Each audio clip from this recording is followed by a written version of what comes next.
بسم اللہ الرحمن الرحیم۔ بسم اللہ الرحمن الرحیم۔ السلام علیکم عزیز طلبہ کرام، امید ہے آپ حضرات خیریت سے ہوں گے۔ آج ہمارا صحیح مسلم کا سبق نمبر 236 ہے، جس کا عنوان ہے باب حکم ولوغ القلب۔ آگے بڑھنے سے پہلے خلاصہ جات کو ایک نظر دیکھ لیں۔ گزشتہ سبق میں ہم نے اس عنوان کے تحت ان نکات پر بات کی تھی۔ آج کے سبق میں ہم اس عنوان کے تحت ان مذکورہ نکات پر بات کریں گے۔ تو بڑھتے ہیں سبق کی طرف۔ وبه قال وحدثني علي بن حجر السعدي قال حدثنا علي بن مسر قال أخبرنا الأعمش عن أبي رزين وأبي صالح عن أبي هريرة رضي الله عنه قال قال رسول الله صلى الله عليه وسلم إذا ولغ الكلب في إناء أحدكم فليرقه ثم ليغسله 7 مرار۔ حضرت ابو ہریرہ رضی اللہ عنہ سے مروی ہے کہ نبی پاک صلی اللہ علیہ وسلم نے ارشاد فرمایا، جب کتا تم میں سے کسی کے برتن میں منہ ڈال دے تو اس کو بہا دے اور اس کو 7 بار دھوئے۔ اس اسناد کے رجال 6 ہیں۔ پہلے ہیں علی بن حجر السعدی المروزی ثقۃ حافظ، دوسرے ہیں علی بن مسہر القرشی الکوفی ثقۃ، اور بقیہ حضرات کا تذکرہ سابقہ باب میں ہو چکا ہے۔ یہ اس اسناد کے لطائف کو ذکر کیا جا رہا ہے کہ یہ امام مسلم رحمۃ اللہ علیہ کی خماسیات میں سے ہے۔ اس کے رجال سہ ستہ کے رجال ہیں اور اس میں کوفی راویوں کا تسلسل ہے، اور تابعی 2 تابعین سے روایت کر رہے ہیں، اور اس میں صحابی راوی حضرت ابو ہریرہ رضی اللہ عنہ ہیں جو مکثرین 7 کے رئیس ہیں۔ حدیث پاک میں فرمایا اذا ولغ الکلب، ولغ کا مطلب ہے کتا اپنی زبان کے کنارے سے پانی کو چکھے یا زبان کو پانی میں ڈال کر ہلائے۔ بعض اہل لغت کہتے ہیں کہ ولغ ہر قسم کی بہنے والی چیز میں زبان ڈال کر ہلانے کو کہتے ہیں، چاہے کتا پیے یا نہ پیے۔ ابن مکی نے وضاحت کی ہے کہ اگر وہ بہنے والی چیز نہ ہو تو اسے لائقہ کہا جاتا ہے، اور اگر برتن خالی ہو تو کتے کے منہ ڈالنے کو لحاسہ کہا جاتا ہے۔ اس سے معلوم ہوا کہ حدیث میں ولغہ کا ذکر اصل طور پر غالب صورت کے لیے ہے، یعنی عام طور پر کتا پانی میں منہ ڈالتا ہے، لیکن اگر مقصد نجاست کا بیان ہے تو یہی حکم لائقہ اور لحاسہ پر بھی لاگو ہوگا۔ مطلب یہ بنا کہ چاہے کتا پانی کے اندر منہ ڈالے یا خالی برتن کو چاٹے تو سب کا ایک ہی حکم ہے۔ اور پھر فرمایا کہ فی انائی احدکم، یعنی تمہارے برتن میں، جس کا ظاہر یہ ہے کہ ہر قسم کا برتن اس حکم میں شامل ہے، البتہ اس سے بڑے تالاب خارج ہیں۔ امام اوزاعی نے بھی یہی کہا ہے کہ یہ حکم برتنوں کے لیے ہے، اور مطلب یہ ہے کہ یہ حکم تھوڑے پانی پر لاگو ہوتا ہے، زیادہ پانی پر نہیں۔ حافظ ابن حجر رحم اللہ نے بھی یہی وضاحت کی ہے۔ اسی طرح حضرت ابو ہریرہ رضی اللہ عنہ سے ایک روایت ہے کہ جب ان سے پوچھا گیا کہ اگر کتا کسی حوض میں منہ ڈالے اور اس سے گدھا بھی پانی پی لے تو کیا وہ پانی ناپاک ہو جائے گا، تو انہوں نے فرمایا کہ پانی کو کوئی چیز حرام نہیں کرتی۔ اس سے یہ فرق واضح ہوتا ہے کہ چھوٹے برتن اور بڑے تالاب یا حوض کے احکام الگ ہیں۔ چھوٹے برتن میں لعاب نجاست کا سبب بنتا ہے، لیکن بڑے تالاب میں پانی کی کثرت نجاست کو زائل کر دیتی ہے۔ فَلْيُرِقْهُ، یعنی اگر کتا برتن میں منہ ڈال دے تو برتن میں جو کچھ موجود ہے اس کو بہا دیا جائے۔ اس حکم سے یہ بات تقویت پاتی ہے کہ برتن کو دھونا نجاست کی وجہ سے ہے، کیونکہ بہانا چاہے وہ پانی ہو یا کھانا ہو، اگر یہ چیز پاک ہوتی تو اسے ضائع کرنے کا حکم نہ دیا جاتا، کیونکہ مال ضائع کرنے سے منع کیا گیا ہے۔ حافظ ابن حجر رحمہ اللہ نے فتح الباری میں وضاحت کی ہے کہ کتے کے جھوٹے کو نجس قرار دینا زیادہ مضبوط دلیل ہے، کیونکہ یہ نص صریح کے مطابق ہے۔ حضرت ابن عباس رضی اللہ عنہما سے صحیح سند کے ساتھ یہ بات ثابت ہے کہ انہوں نے کتے کے جھوٹے کو رجس یعنی ناپاک کہا، اور کسی صحابی سے ان کے قول کے خلاف کوئی قول ثابت نہیں۔ البتہ احناف کے نزدیک برتن کو 3 مربت ہونا کافی ہے۔ ان کے پاس اس کی دلیل یہ ہے کہ نبی پاک صلی اللہ علیہ وسلم نے فرمایا یغسل الاناء من ولوغ الکلب 3، کہ نبی پاک صلی اللہ علیہ وسلم نے ارشاد فرمایا کہ کتے کے جھوٹے سے برتن کو 3 مربع دھویا جائے۔ یہ روایت حضرت ابو ہریرہ رضی اللہ عنہ سے قولاً فعلاً اور مرفوعاً منقول ہے، اور آگے اس روایت کے دونوں طریق ذکر کیے گئے ہیں۔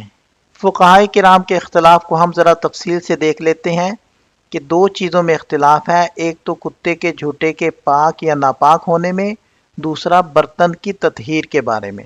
تو کتے کے جھوٹے کے پاک یا ناپاک ہونے کے بارے میں امام مالک اور امام بخاری رحمہم اللہ کا مسلک یہ ہے کہ کتے کا جھوٹا پاک ہے، اور یہ ان حضرات کے دلائل ہیں۔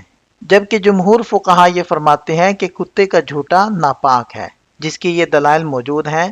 اسی طرح مالکیہ کے استدلال کا جواب بھی یہاں دیا گیا ہے۔ برتن کو پاک کرنے کے لیے کتنی مرتبہ دھونا شرط ہے، تو یہاں اس اختلاف کو ذکر کیا گیا ہے اور دلائل بھی ذکر کیے گئے ہیں، اور احناف کی طرف سے جوابات بھی دیے گئے ہیں۔ یہاں کچھ اضافی نکات کو سبق کا حصہ بنایا جا رہا ہے۔ اس سارے اختلاف کو آسانی سے سمجھنے کے لیے ہم نے ایک بصری خاکہ بھی بنایا ہے۔ اس کو سامنے رکھ کر اختلاف کو سمجھنا اور ذہن نشین کرنا آسان ہو جائے گا۔ اور آخر میں ہم نے نتیجہ بھی ذکر کیا ہے کہ یہ اختلاف دو سطحوں پر مشتمل ہے، اور دونوں کی تفصیل آپ حضرات کے سامنے ذکر کر دی گئی ہے۔ یہ حدیث متفق علیہ ہے، اور دیگر ائمہ حدیث نے بھی اپنی اپنی کتابوں کے اندر اس حدیث کو ذکر کیا ہے، جس کی تفصیل یہاں موجود ہے۔ وبه قال وحدثني محمد بن الصباح قال حدثنا اسماعیل بن زکریا عن الاعمش بهذا الاسناد مثله ولم يذكر فليرقه۔ اس اسناد کے رجال تین ہیں۔ پہلے ہیں محمد بن الصباح الدولابی، ابو جعفر البغدادی، ثقۃ حافظ۔ دوسرے ہیں اسماعیل بن زکریا بن مرہ الخلقانی، صدوق یخطئ قلیلا۔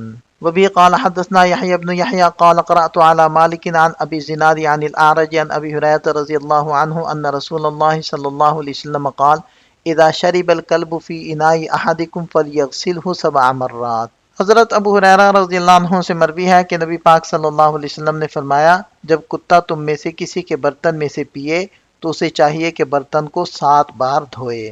اس اسناد کے رجال 5 ہیں۔ پہلے ہیں یحییٰ بن یحییٰ التمیمی، دوسرے ہیں مالک بن انس بن مالک امام دار الہجرہ، اور بقیہ حضرات کا تذکرہ سابقہ باب میں ہو چکا ہے۔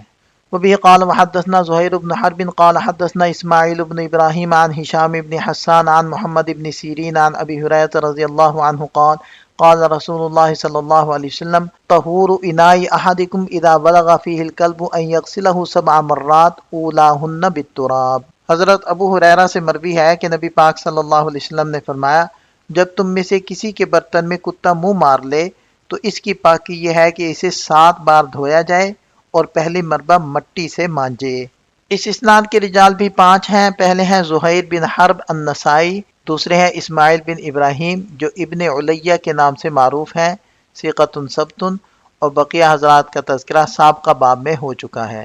وبه قال حدثنا محمد بن رافع قال حدثنا عبد الرزاق قال حدثنا معمر عن حمام بن منبه قال هذا ما حدثنا ابو هريرة رضي الله عنه عن محمد رسول الله صلى الله عليه وسلم فذكر احاديث منها وقال رسول الله صلى الله عليه وسلم طهر اناء احدكم اذا بلغ الكلب فيه ان يغسله 7 مرات۔ حضرت حمام بن منبہ فرماتے ہیں کہ یہ وہ احادیث ہیں جو ہم سے حضرت ابو ہریرہ رضی اللہ عنہ نے نبی پاک صلی اللہ علیہ وسلم کے حوالے سے بیان کی۔ پھر ان میں سے چند احادیث ابن حمام نے ذکر کی۔ ایک ان میں سے یہ تھی کہ نبی پاک صلی اللہ علیہ وسلم نے فرمایا، اگر تم میں سے کسی کے برتن میں کتا منہ ڈال دے تو اس کی پاکی یہ ہے کہ اسے 7 بار دھویا جائے۔ اس حدیث کی سند کے رجال سابقہ حدیث کی سند کے رجال کے ہی مثل ہیں۔ وبه قال حدثنا عبید اللہ بن معاذ قال حدثنا ابی قال حدثنا شعبۃ عن ابی التیاح سمع مطرف بن عبد اللہ عن ابن المغفل قال امر رسول اللہ صلی اللہ علیہ وسلم بقتل الكلاب ثم قال ما بالهم وبال الكلاب ثم رخص في كلب الصيد وكلب الغنم وقال اذا بلغ الكلب في الاناء فاغسلوه 7 مرات وعفروه الثامنة في التراب۔ حضرت عبداللہ ابن مغفر رضی اللہ عنہ فرماتے ہیں کہ نبی پاک صلی اللہ علیہ وسلم نے کتوں کے مارنے کا حکم دیا تھا۔ پھر آپ علیہ السلام نے فرمایا، ان کتوں کا کیا قصور ہے؟ آپ علیہ السلام نے شکاری کتے اور جانوروں کی حفاظت کے لیے کتے رکھنے کی اجازت دے دی اور فرمایا، جب تم میں سے کسی کے برتن میں کتا منہ ڈال دے تو اسے 7 بار دھو لو اور 8ویں بار مٹی سے مانج لو۔ اس اسناد کے رجال 6 ہیں۔ پہلے ہیں عبید اللہ بن معاذ العنبری، دوسرے ہیں ان کے والد گرامی معاذ بن نصر، تیسرے ہیں شعبہ بن حجاج، چوتھے ہیں ابو التیاح، اور 5ویں ہیں مطرف بن عبداللہ، اور چھٹے ہیں ابن المغفل جن کا نام ہے عبداللہ بن مغفل، جن کو ابو عبد الرحمن بھی کہا جاتا تھا۔ مدینہ طیبہ کے اندر ٹھہرے، پھر بصرہ کی طرف منتقل ہو گئے، اور ان حضرات میں سے تھے جنہوں نے بیعت رضوان کی۔ یہاں اس اسناد کے لطائف کو ذکر کیا جا رہا ہے۔ یہ امام مسلم رحمۃ اللہ علیہ کی سداسیات میں سے ہے۔ اس کے رجال 6 کے رجال ہیں۔ اس میں بصری راویوں کا تسلسل ہے، اور اس میں ابن اپنے والد سے اور تابعی دوسرے تابعی سے روایت کر رہے ہیں، اور اس اسناد کے اندر ان چند حضرات کا تذکرہ پہلی مرتبہ آیا ہے۔ اس حدیث کو روایت کرنے میں امام مسلم رحمۃ اللہ علیہ متفرد ہیں، اور دیگر ائمہ حدیث نے بھی اپنی اپنی کتابوں کے اندر اس حدیث کو ذکر کیا ہے، جس کی تفصیل یہاں موجود ہے۔ وبه قال وحدثنا يحيى بن حبيب الحارثي قال حدثنا خالد يعني بن الحارث قال وحدثنا محمد بن حاتم قال حدثنا يحيى بن سعيد قال وحدثني محمد بن الوليد قال حدثنا محمد بن جعفر كلهم عن شعبة في هذا الإسناد بمثله غير أن في رواية يحيى بن سعيد من الزيادة ورخص في كلب الغنم والصيد والزرع وليس ذكر الزرع في الرواية غير يحيى، جبکہ یحییٰ بن سعد کی روایت میں شکاری کتے اور جانوروں کے محافظ کتے کے علاوہ کھیتی کی حفاظت والے کتے کی بھی اجازت دی ہے۔ اس اسناد کے رجال 7 ہیں۔ پہلے ہیں یحییٰ بن حبیب الحارثی البصری ثقۃ، دوسرے ہیں خالد بن حارث الحجیمی البصری ثقۃ ثبت، تیسرے ہیں محمد بن حاتم، چوتھے ہیں یحییٰ بن سعید القطان، پانچویں ہیں محمد بن الولید، اور چھٹے ہیں محمد بن جعفر غندر ابو عبداللہ البصری ثقۃ۔ یہ ان احادیث سے حاصل ہونے والے چند فوائد ہیں۔ یہاں ہمارا سبق مکمل ہو جاتا ہے۔ ایک نظر خلاصے کو دیکھ لیں۔ یہ سبق سے متعلق چند سوالات ہیں، ان کے جواب تحریر کریں۔ ملتے ہیں نئے سبق کے ساتھ۔ اللہ تعالیٰ ہم سب کا حامی و ناصر ہو۔ دعاؤں میں یاد رکھیے گا۔ السلام علیکم۔